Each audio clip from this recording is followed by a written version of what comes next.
anything else that anybody would like to add? Anybody? Anybody? Nope.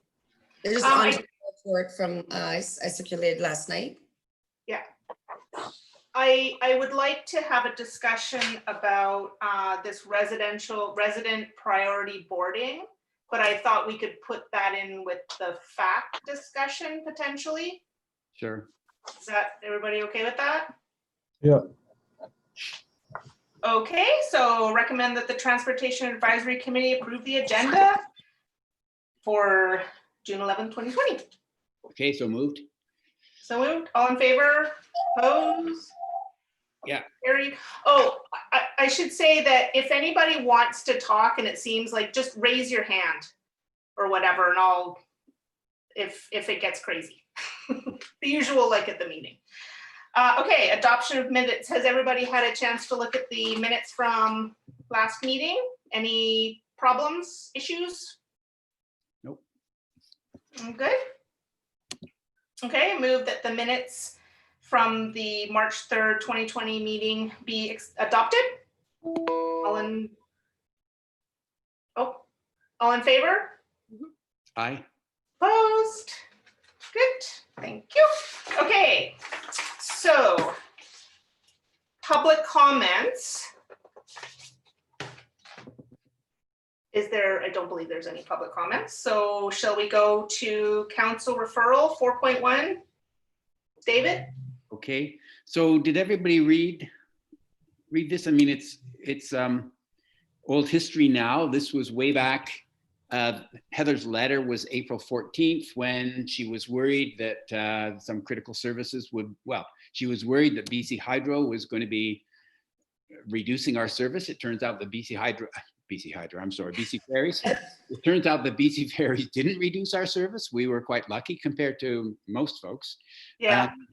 And now we've just had a little reduction, right? Or we're about to, and we'll talk about that if we need to. So, and then there was also the EOC defined what essential services were, and all the stuff that Heather was talking about, they were all in that. So I think this is all moot. I don't think we need to have any, unless anyone has any questions about that report. There was just that one issue of that she suggested having better representation between BC Ferries and us or something. I can't, let me just, can you clarify that, Steph? Me? Remember she was saying, she touched on that, to have like, you were about having maybe a staff member or something, just to allow for the communication between BC Ferries and BIMTAC or the Muni, just be a lot more easy and clear. So she's saying, I would ask that the activities and meetings of the Ferry Advisory Committee be brought out from under their subordinate role in the Transportation Committee. All right.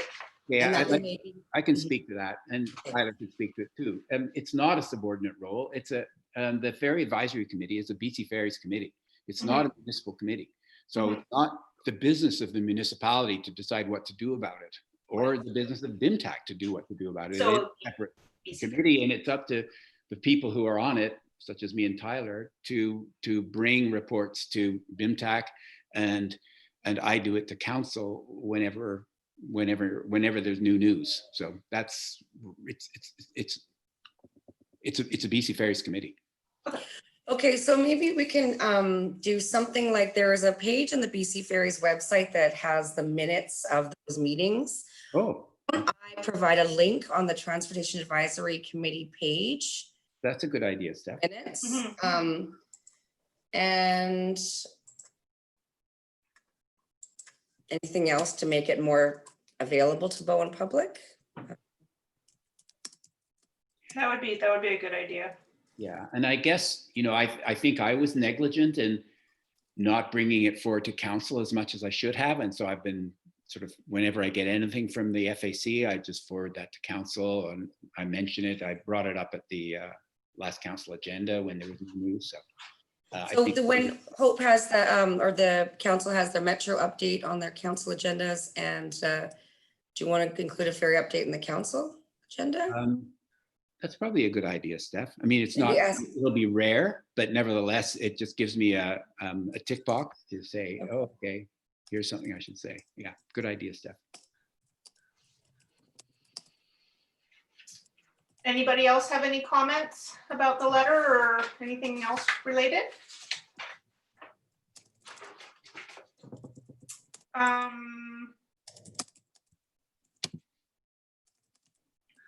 So I don't think there's any motion or anything needed. No, I don't think we need to do anything like that.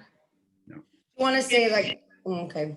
Do you want me to say, like, write a letter to her that would sort of outline that we're gonna put this link in to just add more transparency or whatever, or? Yeah, that's. Or do you want to say like something like, whereas the Ferry Advisory Committee is a committee of BC Ferries and not a Bowen Island municipality, therefore the Transportation Advisory Committee resolved to take the following actions to improve communication with the Bowen public. Oh, well done, Steph. Two things we suggested. Yeah, Does that make sense? perfect. BIMTAC resolve to do the following actions, and that's the minutes page and the council updates. Right. And a letter from Illy, from the chair. Yeah, we already have an FAC updates on the BIMTAC agenda each time if there's anything.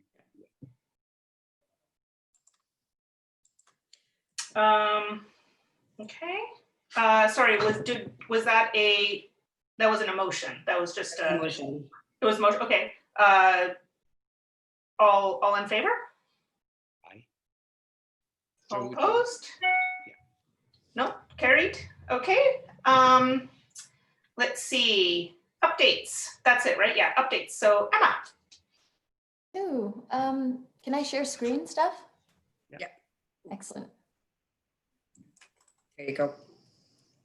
You got that. Technology. Wow, look at this.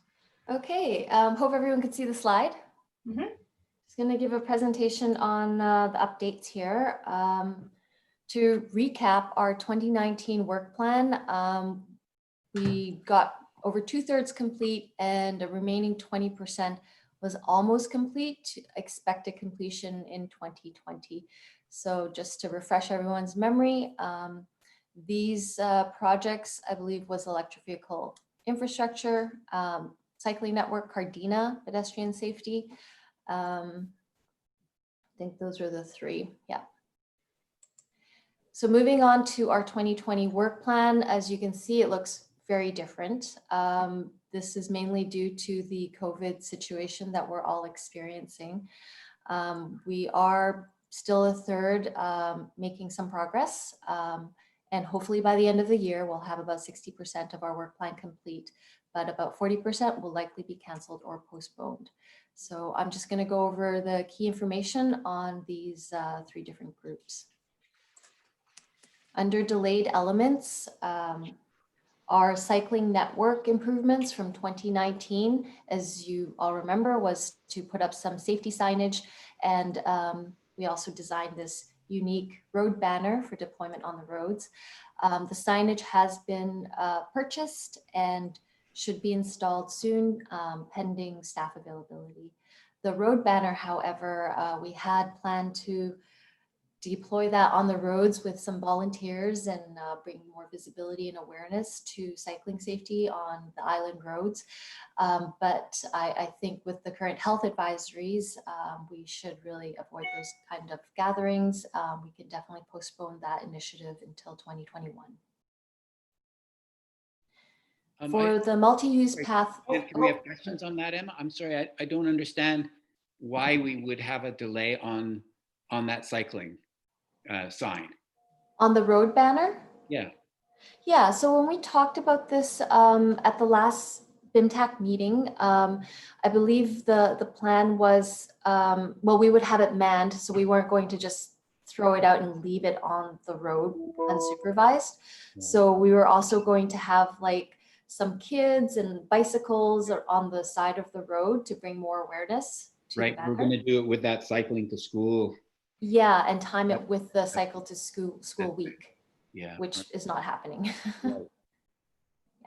I mean, if the banner's made, it's available, it's there at Municipal Hall. If anyone feels they have a good use for it, it's it's available.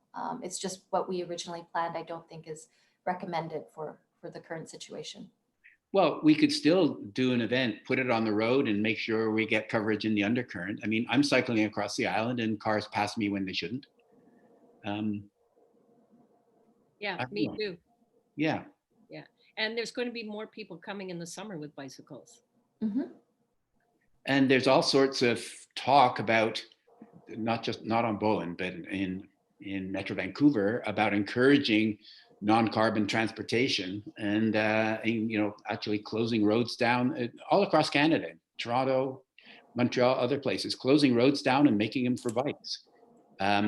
This is a good time to be pushing this kind of transportation Yeah. and making it safer for all cyclists.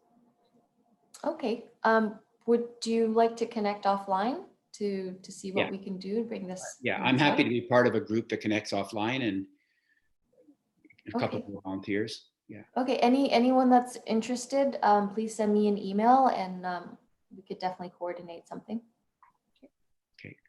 I've got Dave and Wendy down. Sure. I'm happy to be involved. Yeah, I'm happy to be involved too. Good. Okay. Moving on to the wayfinding for the multi-use path. This project consisted of pavement markings, including some pavement art, which I'm sure you've all seen already in front of BICS, and also installation of some wayfinding signage. So the art was completed in February. The signage and the pavement stencils are, we have them, they have been purchased. So that should be installed soon. It was weather permitting and subject to staff availability.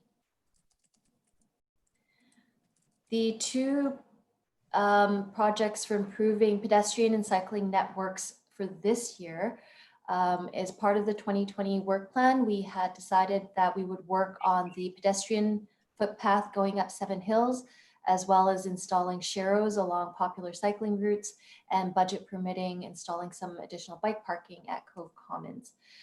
So both of these projects have approved budget as part of the 2020 budget. However, with the COVID situation and a number of higher priority projects, neither of these have been initiated, and we haven't assigned a timeline to either of the projects. Hopefully we do get to them this year since we do have budget. So staff will keep TAC updated on the status of these projects. Could I ask about that too, Emma? I'm sorry, I don't want to be an annoying person here.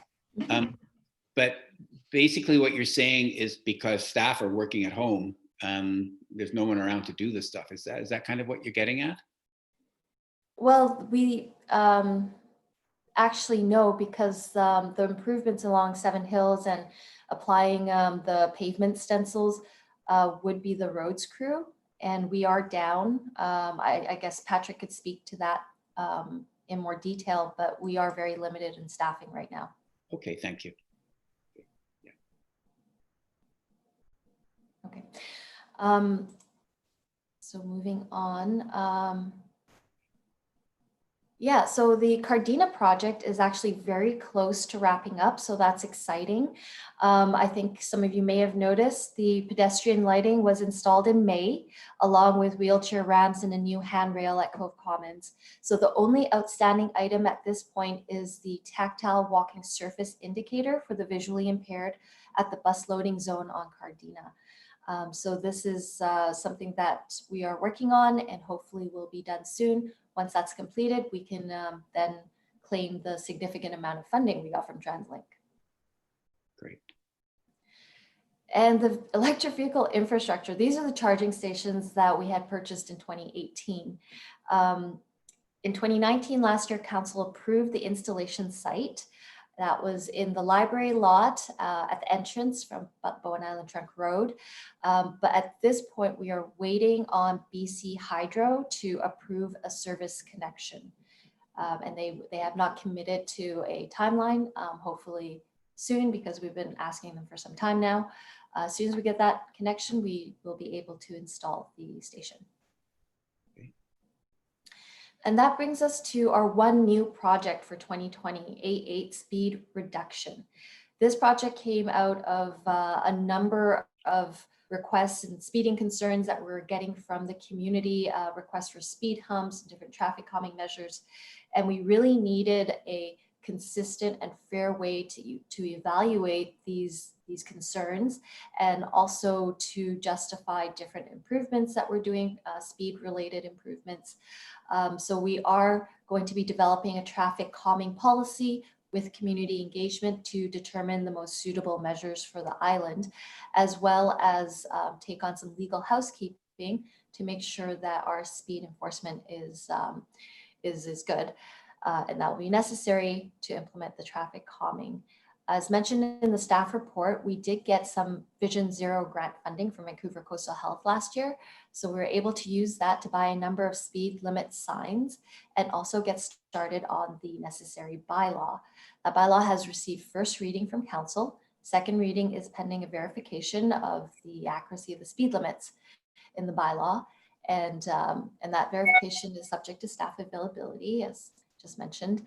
So hopefully this will be adopted this summer, and concurrently we'll be starting the engagement component for the policy development end of June, early July. So that'll be coming up very soon.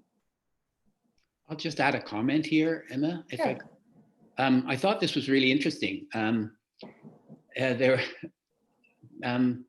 You know, Emma explained that it's taking a bit of time, and the reason it's taking a bit of time is some of the old data we had seemed to be a little bit out of date. But what I found quite interesting was what a fuss it raised. Is that for a lot of drivers, the idea of reducing speed is annoying, and so just I guess we can all be prepared a little bit. But I was surprised that, you know, the number of things that go through council, some of them are quite controversial, but this one I thought was dead simple, and it, you know, leapt up into controversy. So we should all watch out a little bit.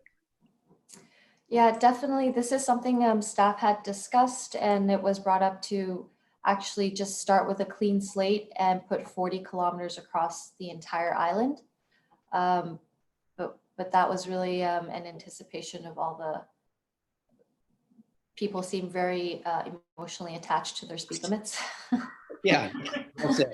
That's what I found too. Yeah. Yeah, so we just wanted to capture what was existing on the ground. Yeah. Can I just say something about that? I haven't been too involved with this, but I'm not sure what role the TAC committee has in directing, you know, the path of this speed limit project. To me, it had always made the most sense to establish the criteria. So not necessarily saying it's 40 kilometer per hour across the island, but that's your baseline. And then you have clear criteria for reducing that below the 40 limit. So if it's you know, in front of the school, if it's in front of a playground, you have a 30 kilometer limit or whatever it is. Here's your criteria for where you would install speed humps. And then there's a justifiable basis for everything that we're installing, as opposed to formalizing the patchwork and then taking that next step to establish criteria. I never really had a clear understanding why we would do it that way. And that may relate to some previous discussions at this committee. But I thought I should throw that out there. That, I could start responding to that if I could. I completely agree with you, Patrick. And I don't think, in terms of setting speed limits, I'm not sure that this committee has said, well, maybe we have a lot of ideas out there. But I think it's really important actually to have clear criteria so that it doesn't just become some little historical thing or requests from neighbors or something like that. We need to have clear criteria. So I certainly support that idea. Mm-hmm. And I guess also in response to Patrick's question, the direction for the speed bylaw did not come from TAC. The direction for the speed reduction project as part of the transportation plan was considered by TAC, but the details were not. It's really more operational. In terms of the approach to capturing existing bylaws as opposed to the clean slate, I think that's really more so using the planning approach. So if we were to say do this as a land use, we would grandfather in the existing uses and then proceed forward with what we wanted to see in the future. Well, so could this committee endorse a different approach for council to consider? Definitely. So, I would suggest that as a recommendation for TAC to endorse, an approach that, initially establishes criteria, then establishes speed zones and signage based on those criteria. That would be my suggestion. I'd support that, but who then develops a criteria, Patrick? Well, we are working on that. That's the traffic calming policy that Patrick is referring to. Okay. Yeah, my only concern is that is really to address the speeding concerns and not necessarily to establish the neighborhood speeds. So just one example that pops to mind, Harding Road has a speed limit of 30. And I know the residents feel very strongly about that, but there's nothing specific on that road or unique about that road that would warrant the 30 kilometer. And I think there's other roads like that in residential neighborhoods. I totally support a residential speed limit of 30 kilometers per hour, but it might be tricky to allow neighborhoods that have existing 30 kilometer to be justified under a criteria that would apply to the entire island. Yeah, my only concern is that there will be residents that are upset that their historical speed limit on their street is being changed. Okay, that's a good point, Emma.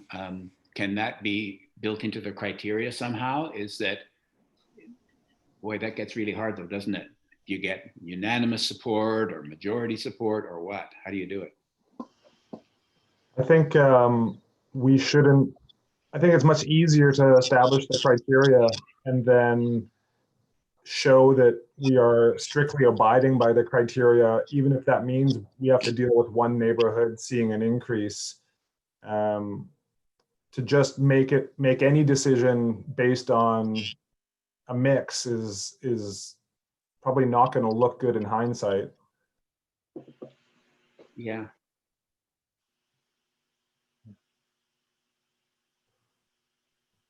I mean, we can consider the existing situations when we come up with criteria or when whoever does present the criteria. But it really should be based on criteria. And if that means there's a straight road with great visibility that should actually be 40, then maybe that backlash is the price you pay for having a system of speed zones that makes sense.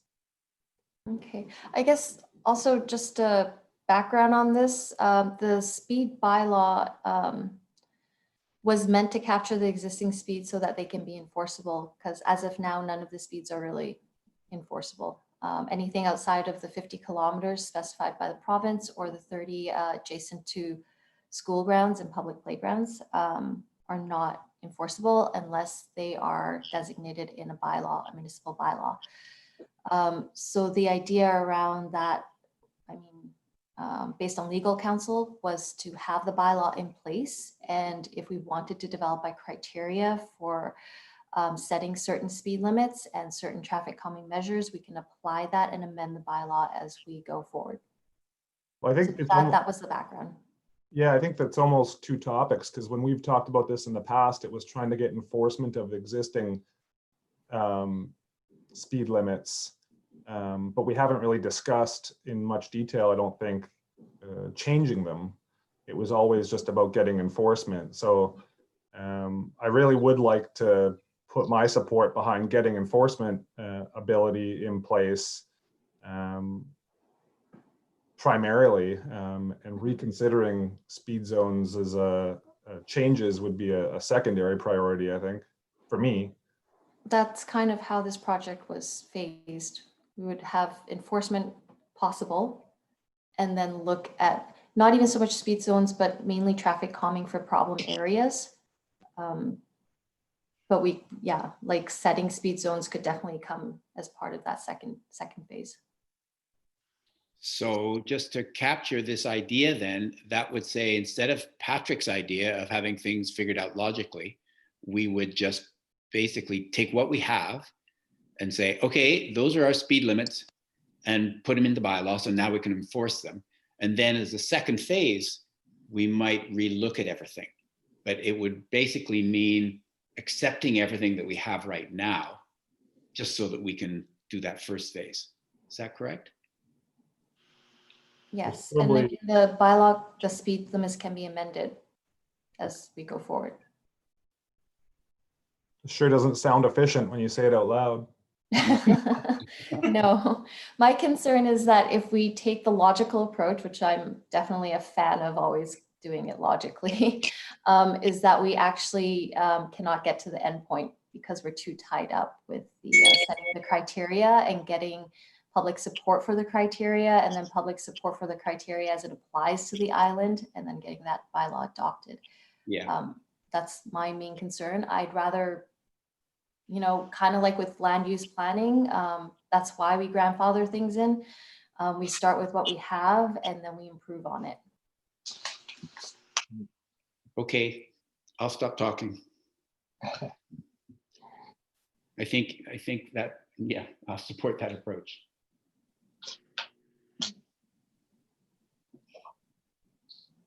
Any other discussion? Sorry, where did it end? What's the approach? What's going to happen? I think we're going forward as is, trying to As establish is. the bylaw. Okay, and then change speed limits after. Yeah, well, we'll take the policy development concurrently and see what comes out of it. But yeah, like I said, once the bylaw is adopted, at least we can enforce against that and we can always amend it going forward. That might help with some of the public conversation if right now we're just trying to legitimize what has supposedly been in place for many years. And if the public wants to have a drawn out discussion about this heated topic, then that can happen after, and we will be revisiting it.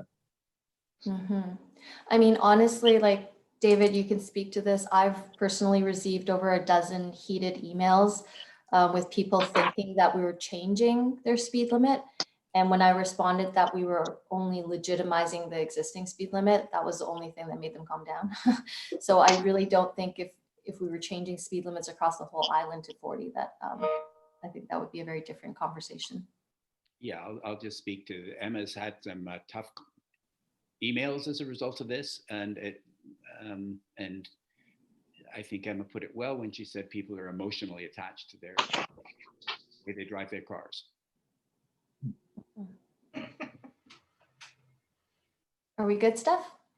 Thank you. Moving on. Okay, the next group of elements. These are the ones that are postponed and to be canceled. This is the big one, A3 multi-use path phase 1. As you all know, we've been working on this for years and challenges just keep coming up. And you've been kept up to date. You know that the costs have been escalating, mainly because this slope, very steep, unknown composition stability. We've done geotechnical studies on it, and the risks and associated costs are very high. We did investigate an option to shift the road design about 1 meter towards the rock face, and that would significantly reduce the amount of excavation needed. But because of a wonky subdivision, which I've explained to TAC before, the property line adjacent to the roadway here, there's a small sliver that juts out towards the roadway. And in order to shift this over, we would need to acquire that sliver of private property, but the upland owner was not agreeable to selling that sliver. So that doesn't allow us that option, which means the only way to build the multi-use path on this section to the standard that is required to get the funding from TransLink and the province, we would need to extend out over this slope, including all the elevated risk and costs, which are just not feasible for the municipality right now. So staff did approach TransLink and the province requesting a reallocation for phase 1, since this current phase had become not feasible. They both granted the relocation, so that's great news. As well, Bike BC also extended the deadline from September of this year to March of 2021. The deadline for TransLink is end of 2021. So the relocation of phase 1 is going to be postponed. It was initially scheduled for completion this fall, but now it is postponed to 2021. And we are really shifting gears. We all understand that the first phase of the multi-use path is very critical for the future of the multi-use path project and the success of having future phases built. The initial plan was to tackle the most difficult and dangerous section for phase 1, but since that is just not feasible now, we are switching gears and looking for a phase 1 that would really optimize the perceived benefit from the project. So that is the most bang for your buck, if you will. And this is so that we can maximize utility and public support for the project going forward. The only section that's been built already is by BC Hydro, shown in the blue here. And we are looking to build on that existing section. So either what is shown as this beige section, oh, is this covered? Phase 2, phase 3, which is labeled as phase 3 on the map. That's going past Bix and around Mount Gardner, or alternatively connecting the existing section to the ferry terminal through the cove. So staff are exploring these alternate options. Definitely open to any feedback from TAC as to how this would be best pursued. If not, I will move on. You know my opinion. Oh, hello? Hello, Illy? Yeah, no, how do I get my video up there? How do I ping in? How does that work? You're in, we can see you.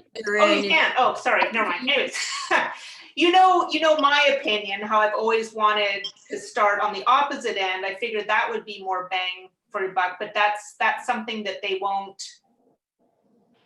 If we've got them changing which phase they're going to fund, can we not move it to some other place, or does it have to start in the cove?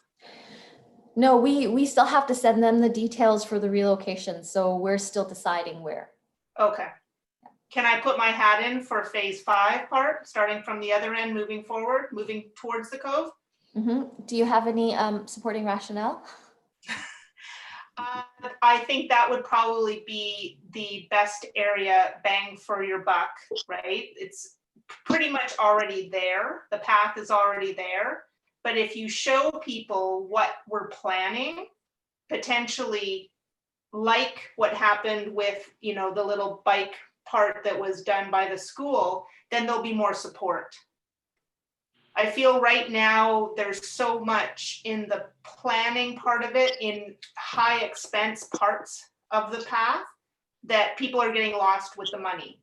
Whereas if you can show them a swath and this is what we're planning and this is what it's going to look like, and they're going to appreciate the ease, then it'll be more palatable for them to be behind expenditure in the more difficult parts. That's my rationale. Okay, I'd like to speak on this too. And probably lots of other folks would as well. But so from my perspective, so I guess, Ely, what you're saying is you get the longest path per dollar. Yeah. By going in that area. Yeah. And okay, so I'm going to take a different approach, and I'm worrying about the money. But as someone who, I've been a bike rider on Bowen for, I guess, 25 years. For 20 odd years of that, I was a commuter. Now I'm just biking across the Islander. But I did it yesterday for groceries. The trickiest part is going up that first hill, especially if you're a commuter, because you've got off the ferry, you're starting to head uphill, and now a million cars want to pass you, and they're getting all bundled up behind you and getting angry, and it's just a really dangerous spot. Because it's a steep drop off on your right, especially as you get up near the zigzag, the expensive zigzag. I don't know about the piece through the cove. I don't know where you do that. And I guess I'd like to hear Emma and Patrick about the piece right through the cove. But from my perspective, as soon as you get to the four corners and you can get over to the side of the road, that's wonderful. Going up that first steep pitch, going up to the school. But then when that ends, you're merging back onto the road where a whole lot of traffic is, and it's just not a nice thing to do at all. So to go from just above the school up to the zigzag corner would be my first choice. But it's tricky because there's a bit of width at first, but there's not much width as you get closer and closer up the hill. Now, just one thought about that is, if I were coming down that hill, I wouldn't bother, if there hasn't been a bike path up to now, I wouldn't bother moving over to the bike path, because I can go as fast as a car going down that hill. Do you mean the existing bike lane right now? No, I'm meaning if I'm cycling to the cove and I'm now at the expensive zigzag corner, if we built a bike path up to that corner, I wouldn't cross the road and get on it. I just cycle right down the road because I'm going as fast as cars. Yep. So I guess, and so what I'm getting at is that the width that we need going up needs to be good for walkers and good for cyclists going uphill, but I don't think many cyclists would go down. So maybe it could be a little bit narrower, which would make it not so expensive when you're getting up near the zigzag corner. So I'd like to hear your thoughts about that, Emma and Patrick, and I'd also like to hear your thoughts about the section through the cove. In other words, from going right through the middle of the cove, right beside the sidewalk on Metro Vancouver land. I don't know. And then also, if we have got up to the zigzag corner, let's say we do that as phase one, then what the heck do we do with that zigzag corner anyway? Because we're never going to be able to do it. Or if we have a narrow, I don't know. I got a lot of questions there, but this is an important project for me. I'll let Patrick talk to the Cove section, because I know he's been talking with Metro Vancouver. Okay. Yeah. So I think, with the rationale of starting from the beginning, I think that problem you mentioned about if you're on a bike and you get off the ferry, that starts immediately, right away. There's an existing sidewalk that transitions into 1.5 meter path. I think there would be a lot of value in expanding that to a full-size multi-use path, 3 meters wide. So the first section is about, the 50 meters in front of the library, which would, is BIM property that could be connected to the existing Cardina path that was just finished. Then you've got about 145 meters through Crippen. Just last week was talking with the West Area Parks Manager, who's in the acting role right now, Richard Wallace, about that. He was very supportive. I'd sent him some information on the project and what our objectives were, what our requirements would be from them. So I am hopeful that they would support that. Then you've got another section of BIM property that would be easy. There's 2 private lots on the corner of Miller Road that are uncertain as to how supportive the property owners will be are to supporting this project. And then up the hill, there's an existing gravel path that could be paved and connect up to the existing BC Hydro section. Past the school, I think is also, in terms of linking up places that make sense, right? You've got the cove, linking up to the school and then past the school.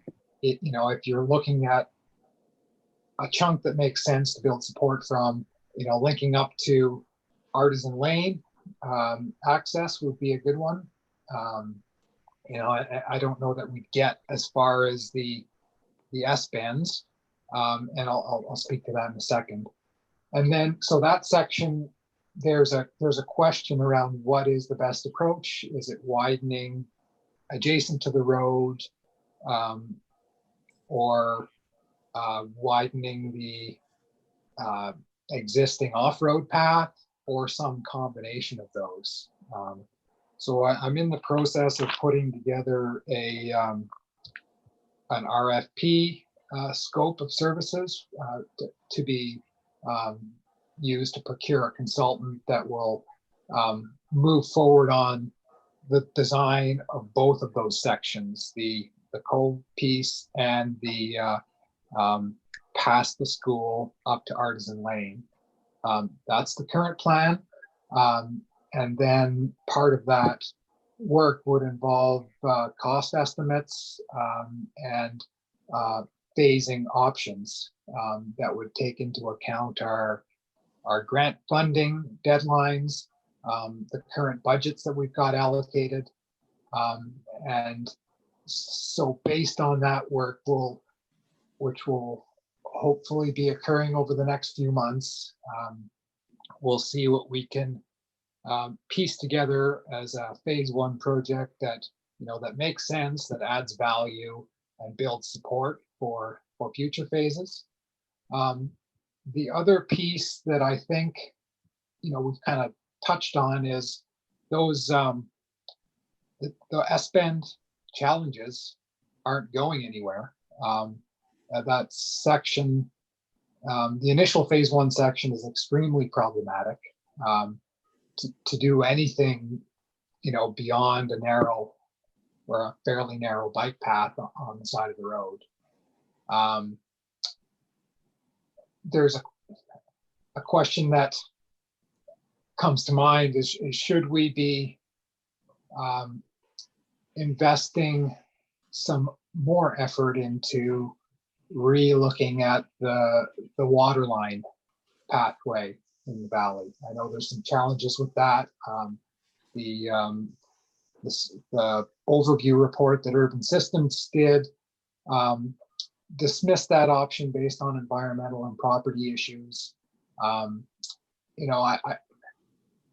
If you're looking at getting around that S-bend problem, that's one of the options. I think we also have to consider that we will be at some point needing to upgrade that water line. We are needing to better coordinate our transportation, trail, and utility projects.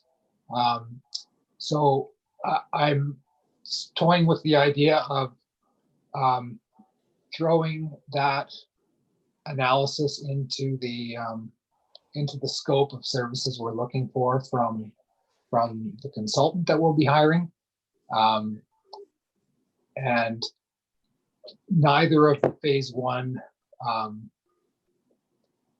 sections that I talked about getting designed for would really preclude that approach.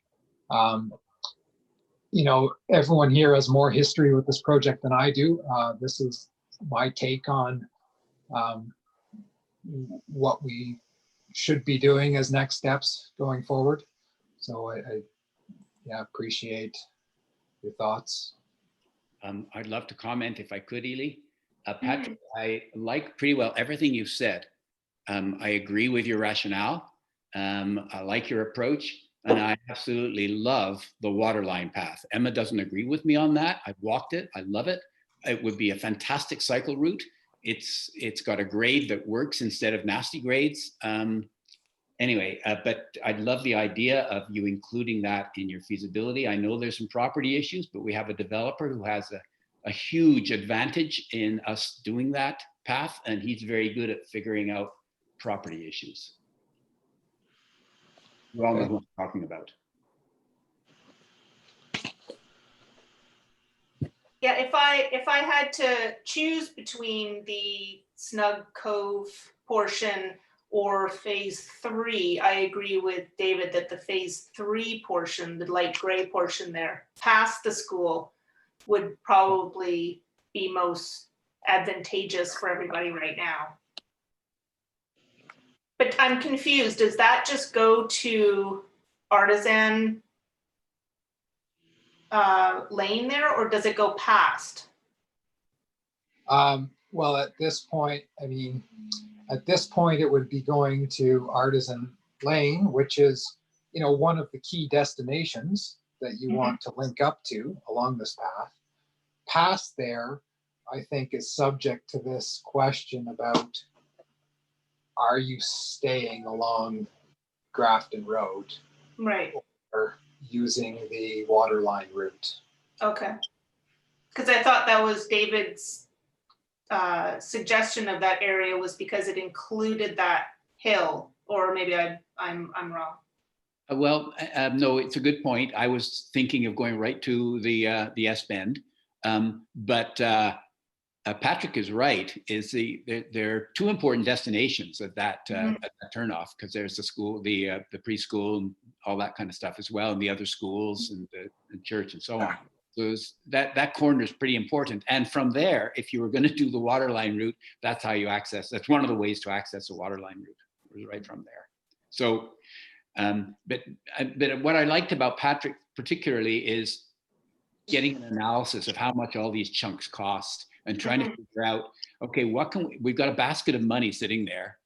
What can we do that fits in that basket of money? And I like your idea, Ely, about getting the most kilometerage or mileage per dollar. But I also think the idea, and Allison raised this at council all the time, is start at the beginning, and that's the one that'll get the most public support. And I think that's correct. Yeah. And from the danger perspective, it's the most important too. I just thought, for me, it was more about if we had to stop, like if we couldn't, if we were so, you know, if we can't get past phase 1, then so then let's go somewhere else. But quite frankly, I have to admit, I completely forgot about the phase in between this, you know, the one done by Hydro and phase 1. Of course, there's that middle section. Let's do that. What about other cyclists? Comments? Well, I have a comment, and is there any downside to, as you say, paving what is pavable at this point? You know, from where the cycle lane ends and merges on Grafton Road, is it possible to pave that sidewalk as far as it can go with that money, even if it's only a meter wide? I mean, it gets the cyclist off the road, at least that far. I can just speak to that stretch, having walked it many times, having ridden up and suffered under that same slowing traffic down, but even walked it down with a stroller and kids, and it's there's parts of it there's an ability to have that extra paving for a meter, but there's little bits where you're right on the shoulder and then it's a drop off, like, you know, having to stop the stroller and wait for the cars to go by so you can actually just maneuver around. So I think the terrain is highly limited for just paving the stretch as an extension. Thanks, Jason. Yeah. Just to comment on that, I have done a bit of walking through there with a view to, okay, what would make the most sense here for a multi-use path? And to me, it's not necessarily obvious that, yeah, you would widen the road shoulder and, you know, extend your path along the road.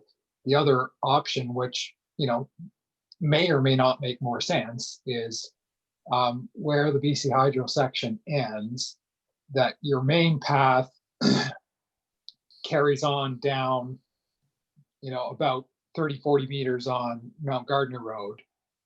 You upgrade that crosswalk and then widen the existing pedestrian path to a multi-use standard. That is potentially a better option, and I think we need to do some more investigating and design and cost estimating to understand that. That was my take on it.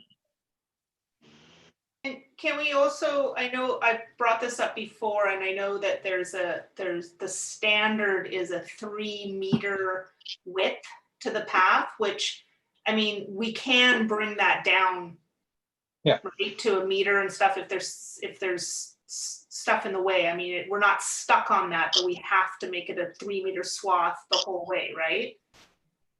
No. Yeah. Good. Could I make a suggestion here? Because I think it's pretty hard to exactly figure out what Patrick's saying in some areas.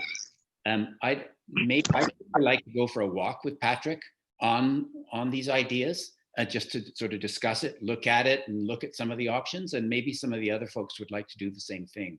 Yeah, I'd like to join you with that. Would Yeah. too. Yeah, it's good because I like your comment there, Patrick, at extending off the crosswalk. I also know that dirt path very well, too, coming from BCC. It's definitely a safer route away from any traffic and reconnects up where Artisan kind of lands. Yeah. So maybe Steph can send out a little invitation, work with Patrick's schedule, and see if we've got a time when a bunch of us who are interested could do a site visit, a potential sites visit. Yeah, happy to do that. Great. Awesome. I'd just like to echo too that I think that stretch as well is definitely a priority. You know, I don't live on the west side of the island. I'm living up at Miller's Landing, but just in general, you know, travel with my kids for classes to the children's center, Artisan Cafe. We like to be outside of the car and walking and biking or strollering, and that one section is always kind of gets my heart rate up, and I always say, "Ooh, I timed this wrong because the ferry's unloading." So it's definitely for pedestrians as well as the cyclists, it's definitely a concern at the moment. Yeah, great comments. I think my only comment that hasn't been touched on would be that if we did, I do like starting from the Cove, but even if we got the whole plan as laid out without phase 1 ever being fixed, it wouldn't be that bad of a bike path. If we could handle this getting out of the Cove and we came to one S-bend that was a problem, and that's where this project ended, you know, that wouldn't be a failure. That's still a pretty good route across the island. Agreed. Yeah. But I do like the idea of the water line as well, but that's just my 2 cents. Yeah, I'd like to walk that. I haven't seen that. Oh, it's a good walk. Maybe we could do it as part of the site visit. Yeah. It's one of the options. So I just also wanted to point out, thank you for all the great comments. The main challenge I think we're facing with phase 1 is that we do need to meet certain standards to get the approved funding. And there's lots of approved funding, so we're trying to get it. But for the other phases moving along, if we can do it in a more cost-effective manner and not do it to the standards required, that's also an option.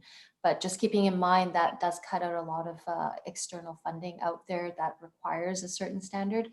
But yeah, the future phases don't necessarily look like a 3-width wide multi-use path.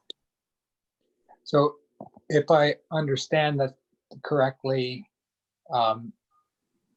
they have, or the funding agencies have agreed that, you know, reducing to up to 2.4 meter width would still be acceptable. For the current phase 1, Yeah. we were able to get approval for the reduced width based on engineering rationale.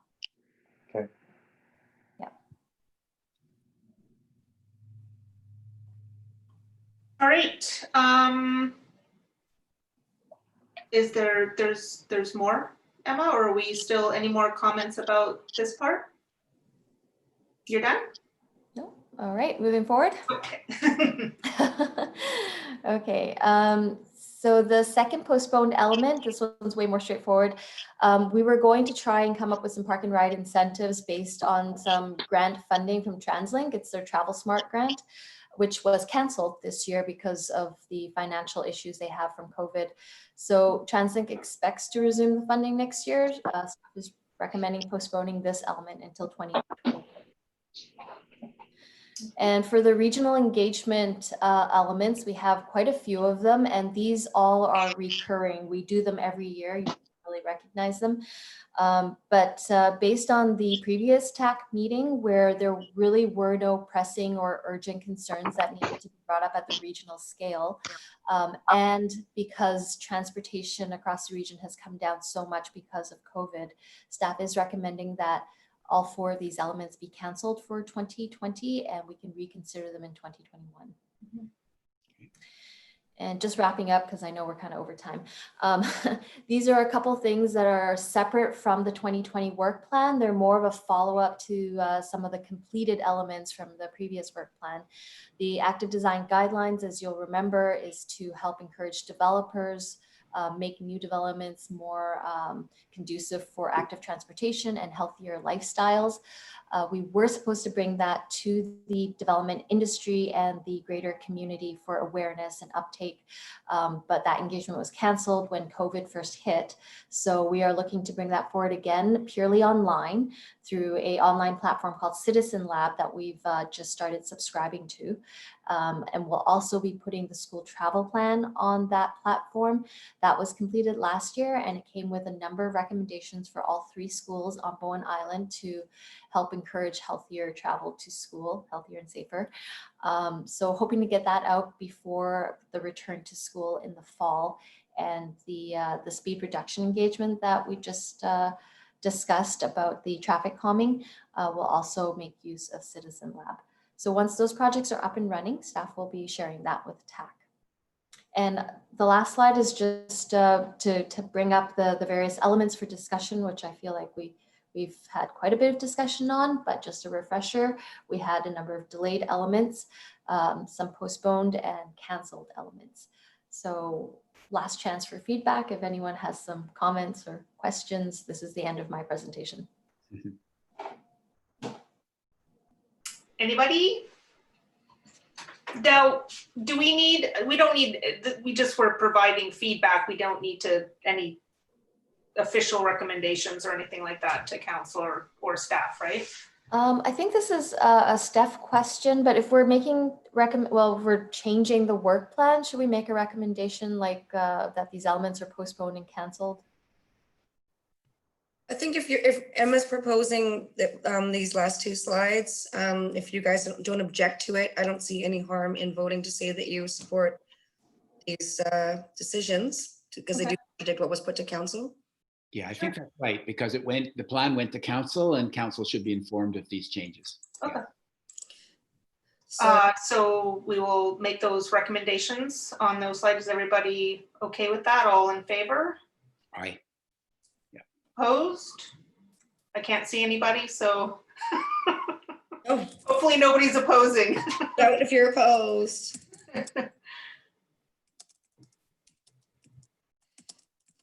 I'm still only seeing the feedback page. Do you want to stop sharing screen now then? Oh, there we go. Okay. Does that work? Okay. So nobody's opposed? No. Everybody's good? Okay, so carried, that's good. We'll move on to 5.2. David, some council updates? Yeah, so most of these are pretty straightforward, but the first one, the intermunicipal business licensing, actually that excerpt is approving the work plan. B, I'm just clicking on to them. Oh yeah, that was it. We got no toilets. The BC Ferries Toilet, it has reopened, so that's dealt with as well. The third one, C, is a climate strategy. So that was, I presented that along with Bonnie to council, and it was approved, the climate change strategy. So everyone can have a look at that if they want. And of course, transportation is the big focus of the climate change strategy. If there's any questions, maybe I should stop for questions. Any questions on that? Anybody have any? Okay, then we've got D is a traffic bylaw, which we've already had a good discussion about. And as Emma and I pointed out, there was lots of emotional content to the discussions. And then finally, the Bowen Transportation Society. So this was really interesting. So you all remember that TransLink dropped us for a week, and Bowen Transportation Society brought in at 2 days notice, they provided what happened? Okay, a week's service. I think, so the Bowen Transportation Society did an excellent job, and I think it would be useful if everybody had a chance to see the report that I wrote to council about that, about why they were able to do a good job and how important that can be for Bowen.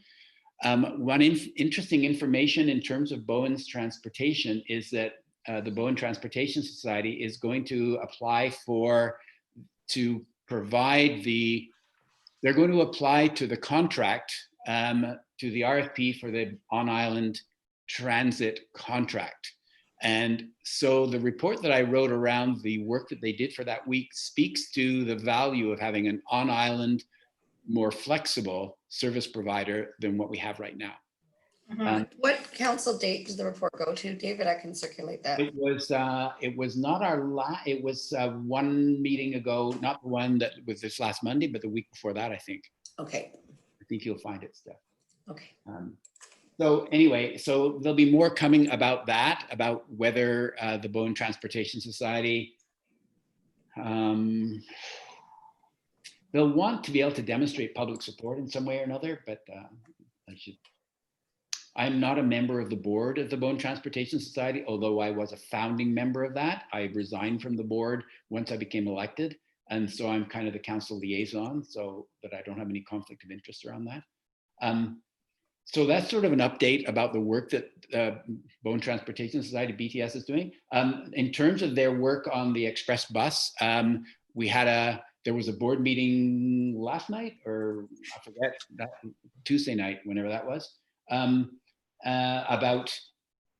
about when that should reopen. The express bus going downtown should reopen, and they're going to be doing a survey of all the people who are who they have an email with, all the members of Bowen Transportation Society, about when people think they'll be going back and how often they'll be going back, and will it be people be working 5 days a week from now on, or is it just going to be 1 or 2 days a week? What are people's expectations? So all of the whole issue around transportation there's going to be a whole lot of rethinking as a result of the things that have happened over the last 3 months. So I'm happy to link to the report. So Emma, sorry, that was Steph, I think. Yeah. I put a link to your report in the chat if people want to. Okay, thanks. Okay. Thank you. I feel now, I think I had the proposed agenda in my head, which actually did have a portion about FAC. And now I'm looking at this agenda and there's no portion about FAC. Oh, good point. What? Oh. So I'm kind of like, wait a minute, where's that part that we were going to talk to? Oh, sorry. There's no FAC update in this. So I can give an update if we want to. Please do. Sorry. It was fairly quiet for quite a while until the last couple of weeks, and I think Melanie has been on a few meetings as BC Ferries was trying to get their situation, or get the FACs to be sympathetic, or at least understand their situation before they started making the schedule changes. So I was brought into that discussion last week. I think it was midweek-ish when they brought up the fact that Bowen needed to lose a couple of runs. So the Coles notes on their situation is that we've seen a 70 to 80% of reduction in system-wide traffic at BC Ferries, and they're looking at like a $300 million projected loss, which is basically their way of saying that this isn't the same situation that we were in before COVID-19, and it won't be for the foreseeable future, because even once traffic returns, they won't necessarily be the same organization or offering the same level of extra service that they were before. So there's quite a bit of, I think Melanie was on at least 2 meetings that basically just tried to get that point across. And then after they made that case, they said they will be returning the minor routes to the core service levels. And they, I guess, had submitted to the province right away when traffic dropped off that they were going to do this. But there was a waiting period, which I think was 3 months or basically whatever we're at now into this shutdown, that they had to wait before they could do anything as far as reducing service. And so that comes up next week, and they intend to reduce Bowen to the core service levels. And Melanie put up a passionate argument that she was very frustrated that these important Bowen Island sailings, being the 7:30 morning run and I think the 8:30 morning run on the weekend, were not included in our core service levels when things were, when the extra sailings were bought by the province. And this was a little bit of just a confusing bit of paperwork, it sounds like. Essentially, Bowen lobbied BC Ferries to give us these runs back before the province assisted us in getting us more runs. So BC Ferries did it on a business case, as in we had enough traffic to support these morning runs on the weekend. And so they did that. And then later the province bought the remaining of the sailings we had lost and added those to our current service contract.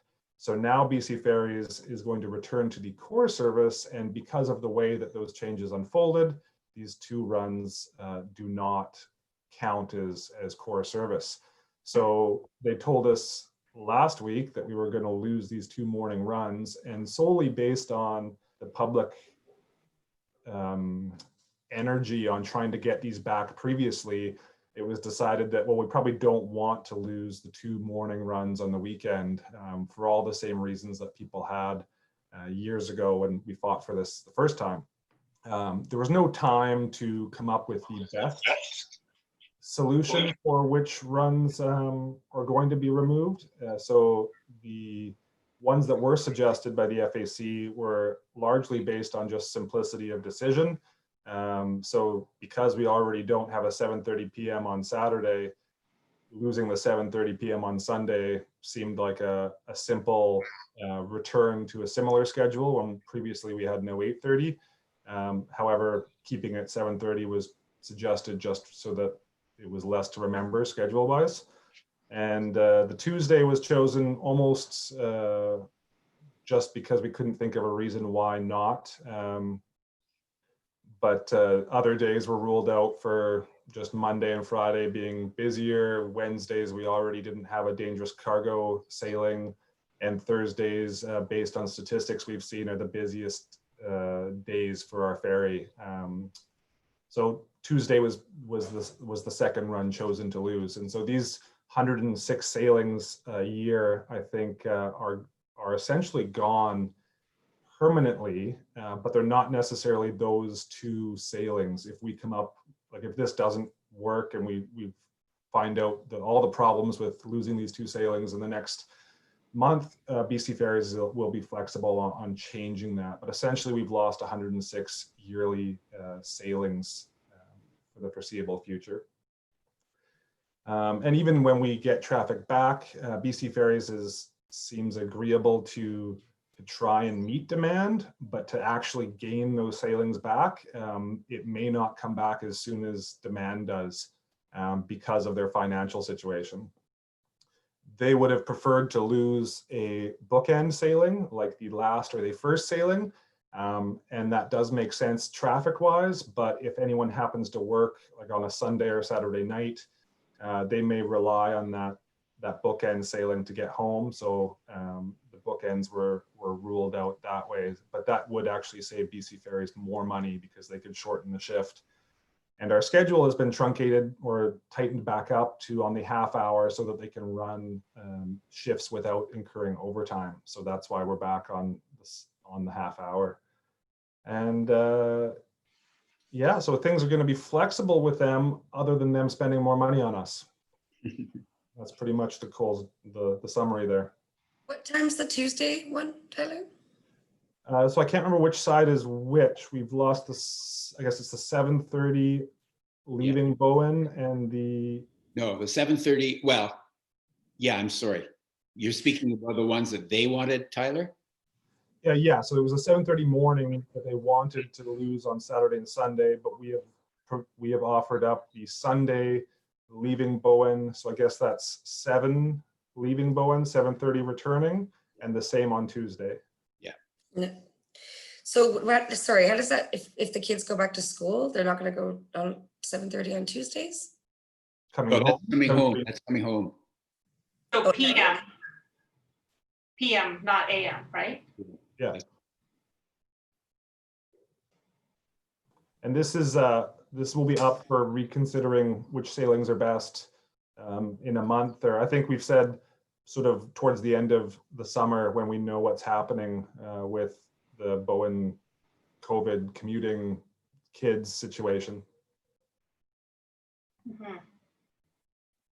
So I can add a little bit at the council meeting on Monday night. So I was in the meeting with Tyler when we were deciding all this. So I reported this just as Tyler has to council. But then there's one more thing. They've agreed. So because of the weird situation where we've actually lost 2 runs from our contract, just because of the way those runs came back when we were appealing to BC Ferries back in 2015, I think it was, or no, 2017, whatever. We're going to write a letter to BC Ferries asking that once we get to, let's say, phase 4, once, in other words, everything's back to full traffic, that we ask the minister to give us back our full number of runs, rather than having our core service be reduced by 2 runs. But that's way down the road, not now. But we'd send a letter now so that it's on record, but not expect to have the service recovered. I think Melanie's writing a similar letter Yeah. to the minister, requesting that they buy us back those 2 sailings a week once things start to return. Yeah.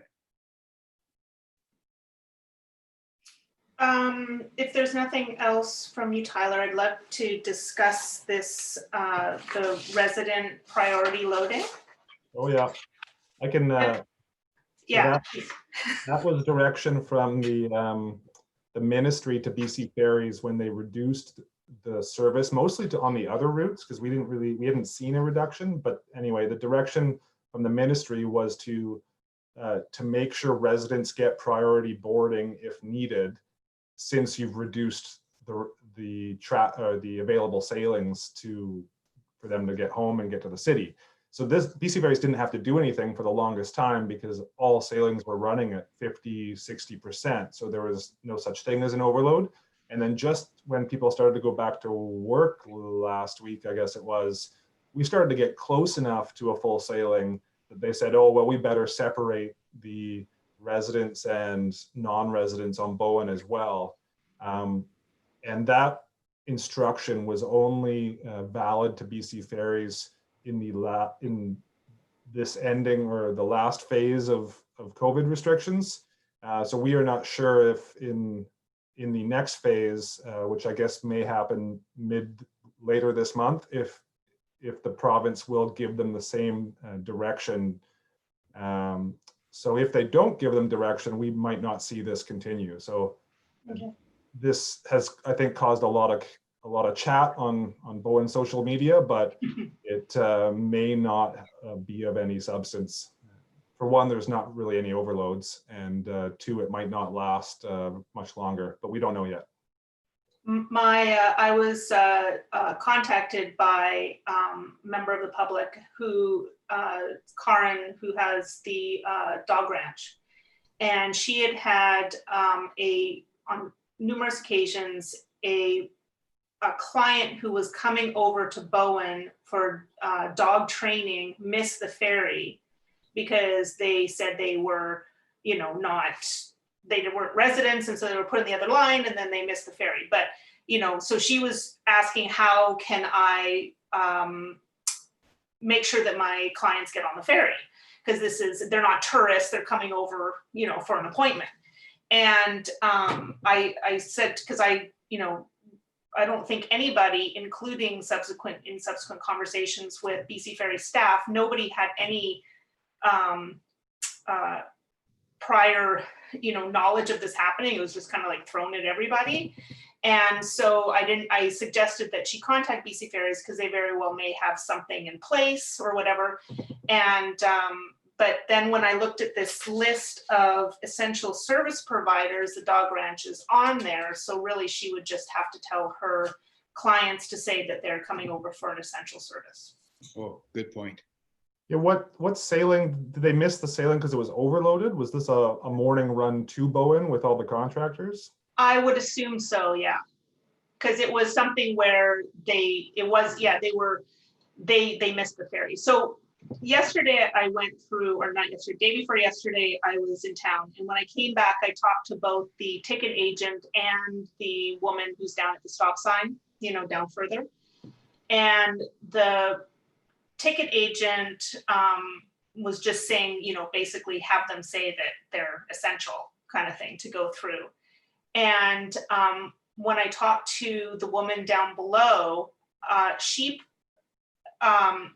said something about where they only let 30 people in the lineup.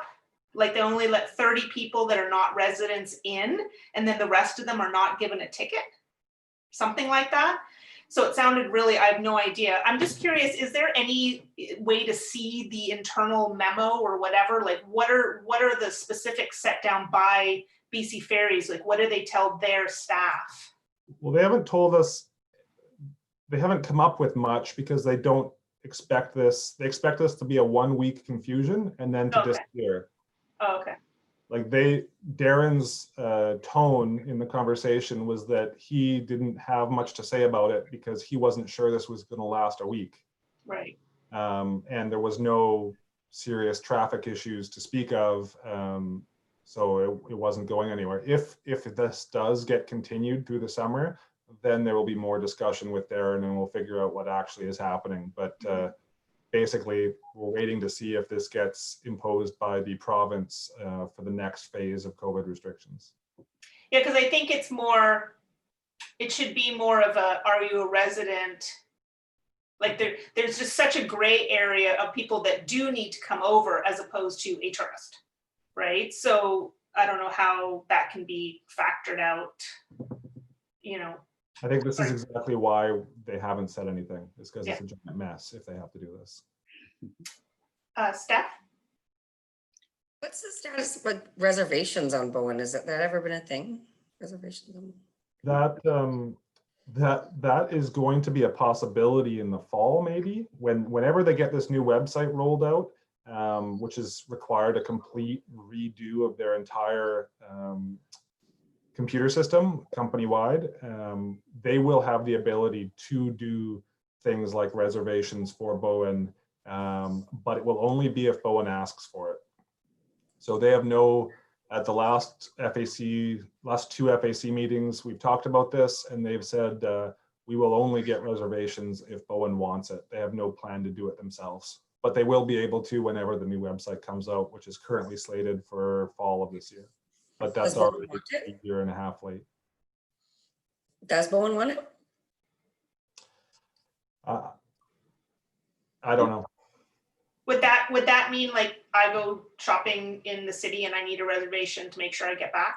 Like everybody needs a reservation, or is it for like how does that work? The way they're moving is towards an airline style setup where if you were going shopping tomorrow, or today, you might say, okay, well, I'm going to go catch the 8:30 ferry, or what time is it now? Or 11 o'clock. I'm going to catch the noon ferry off Bowen. I'm going to pull up my phone and I'm going to buy a ticket right now. And then I want to come home on the 6:30 tonight. So I'll buy that ticket as well. And then I will just drive to the terminal and redeem that ticket like a reservation. I'll be there 10 minutes early or something like that. And then the same thing on the way home. But you would also have the ability to buy it in the future sometime. So maybe you want to catch every 7:30 ferry in the morning for a month, maybe they would have the possibility to sell you that reservation all the time, so that all sailings would have some or all of the deck space reservable. So they will have the infrastructure to do that kind of airline booking when this new website rolls out, but how they implement that would, I mean, there's all sorts of implications to that for people of different lifestyles and transportation needs. So they don't really want to dive into that unless we provide some direction. Seems like a massive quagmire, potentially. But I'd love it. Sorry. I said I'd love it. If I didn't have to waste time sitting in a ferry lineup and I could just buy a ticket now, that would be Oh, definitely. No, I think for commuting, it would be fantastic, you know, but for other than commuting, I think that, and maybe we're all just too complacent that we show up and we catch whatever ferry we show up for. And sometimes you have to wait and sometimes you don't, but you don't, you know, if you're going to an appointment, you need to be on a certain ferry. If you're going to a job, you need to be on a certain ferry, and it would definitely work for those segments for sure. Reservations for Langdale, you've got to be there 30 minutes early.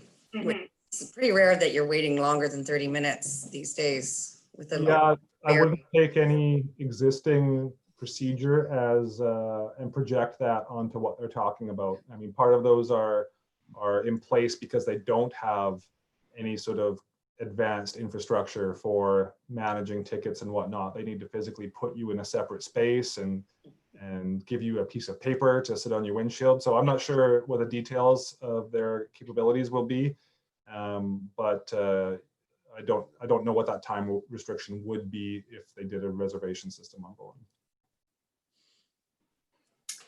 Cool. Anything else? Anybody else have any comments? Ferry related? I have to be on the 11:30. Seriously, I have to get going. Is our meeting done or do I have to leave early?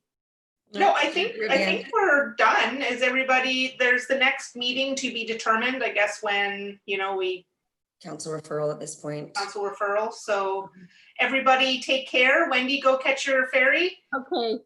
And hope, yeah, definitely everybody stay safe and we'll talk soon. See you soon. Okay. Thank you so much. Bye, everyone. Bye. Bye.